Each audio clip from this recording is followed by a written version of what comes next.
Hey everybody, Nick Espinoza, your chief security fanatic here. And today I want to talk about tech executives because I think it's time that they are held liable for a lot of what happens on their platforms. And I think this comes down to one very specific thing here from a legal framework standpoint, but we'll get to that because I want to give you the backdrop here. And if you didn't know, this month, X, also known as Twitter, closed their Brazil operations after one of their executives was threatened with arrest by the Brazilian government for not taking down certain content. On top of this, last year, Changpeng Zhao, he's the founder of Binance, pleaded guilty to federal money laundering violations that took place on his cryptocurrency platform. If you recall, I did a bit on that one as well. In 2021, Twitter executives in India faced arrest over posts that the Indian government wanted removed from the site. And this past Saturday, you may have heard, Pavel Durov, who founded Telegram, the online communications platform, was arrested in France as part of an investigation into the platform's complicity in crimes, including possession and distribution of CSAM, or child sexual abuse material, including images. So, this is the thing. And for years, internet companies, basically their executives, have rarely faced personal liability in Western democracies for what takes place on their platforms. But as law enforcement agencies, regulators, and policymakers start ramping up scrutiny of these platforms, they are increasingly considering whether or not to hold these leaders directly responsible. And I think that is, quite frankly, something that needs to happen. But again, we'll get to that because there are caveats. Now, for now, tech executives don't have much to fear, with cases like Durov's being a bit of an outlier. Now, historically, companies have also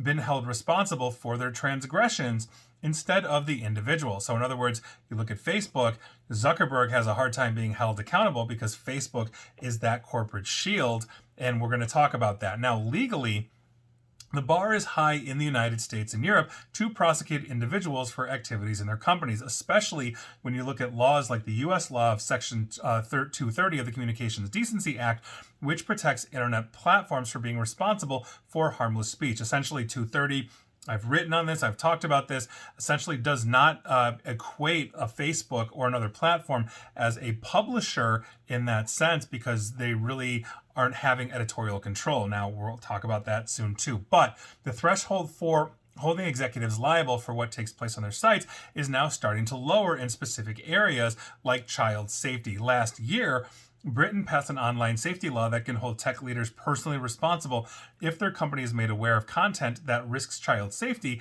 and then systematically fails to remove it. Even Section 230 doesn't apply to some forms of outlawed speech, including child sexual abuse as well. So in other words, if you're using outlawed speech or CSAM on, let's say, the Facebooks of the world, you can be held liable for that. So tech companies are paying close attention to the legal liability that their executives may face because it's starting to slowly ramp up.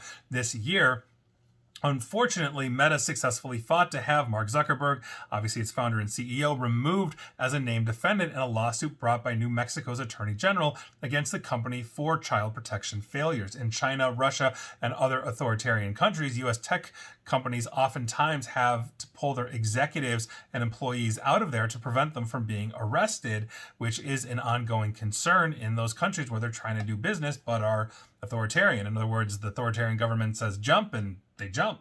So the concern here is that employees will be used as leverage to force companies to do things like remove unfavorable content regarding the government. China is very notorious for this as well, where they heavily censor their internet. Russia, obviously, no slouch in this either, given that they're pretty much the world's pariah for invading Ukraine right now.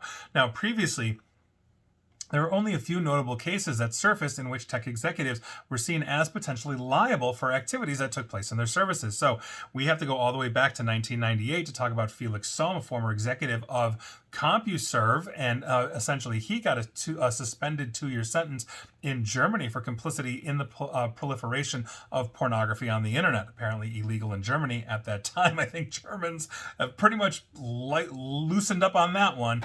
And for the record, Felix Sohm was later acquitted.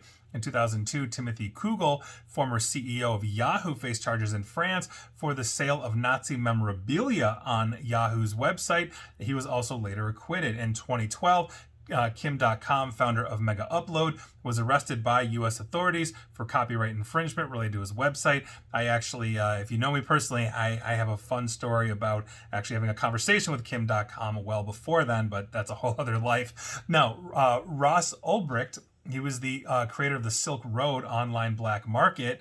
It's basically like they say the darknet's most resilient marketplace. He was convicted in the United States for facilitating illicit drug sales in 2015. And you can absolutely go on Silk Road and find a whole bunch of drugs for sale. In 2016, Brazil briefly imprisoned a Facebook executive for failing to turn over WhatsApp messaging in drug trafficking investigations, and on and on and on. Now, I bring all of this up to say that yes, I do think, as that backdrop suggests, that I do think tech executives should be held liable for the content on their sites.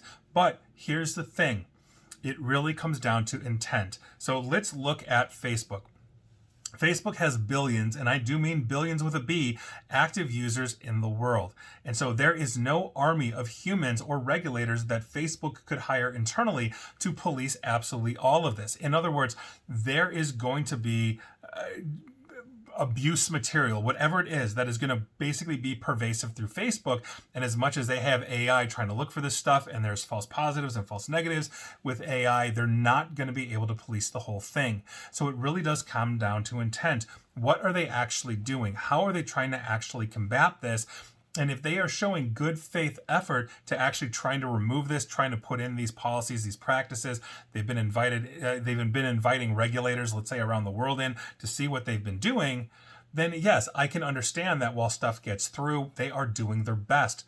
But that hasn't been the case. And so one of the big problems we have, especially in 2024 in a contentious presidential election that we are currently going through right now, is we've seen Facebook, Twitter, and others actually cut their safety teams for disinformation, misinformation, and all that kind of stuff, and essentially reduced all of that for stock performance prices or, whatever. I think in Twitter's case, Elon's just trying to save money because he's lost a ton of it on Twitter.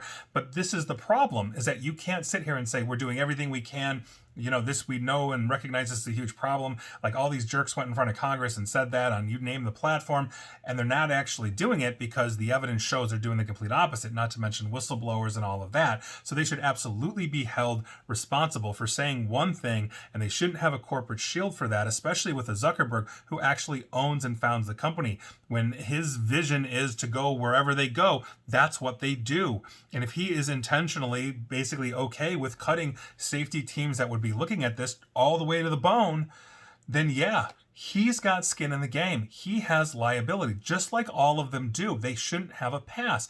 Now, if you have a platform where the intent is good, look at Blue Sky putting in content filters in the last couple of days. If you read that news, that is an intent to try to clean up, let's say, extremist language, extremist rhetoric, something that Twitter has a huge problem with, as they basically have been killing all of those filters, something that Elon Musk should be held liable for as well. So I'll leave it at that. This is a huge issue. It really does come down to intent, but quite frankly, we're not doing enough to start combating this. And I think prosecuting these people for basically and systemically not doing anything when they say they are is a really good first step. A couple months in jail for Mark Zuckerberg, I think, would kind of change his tone under the threat of a whole lot more time, which quite frankly, I think he deserves. And I've done videos literally entitled "It's Time to Put Mark Zuckerberg in Jail." So you can do the math on that. I'll leave you at that. That is your news of the day.